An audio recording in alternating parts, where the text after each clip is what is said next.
itlog ng pato. Anong kaibahan nito?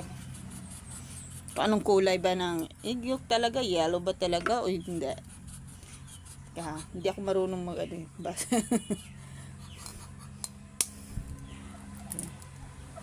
Ganito. Oh.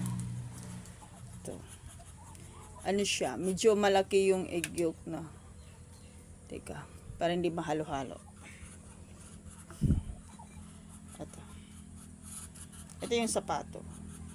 Medyo malaki, no? Teka. Ayun.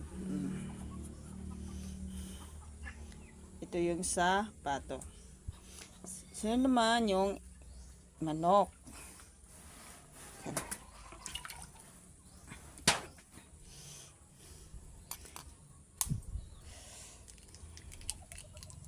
Oh.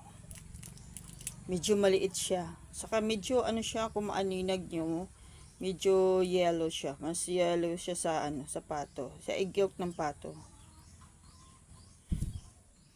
Saka hindi masyadong parang madulas. Ito medyo ano to, parang buo-buo yung pagka ano ng egg white niya.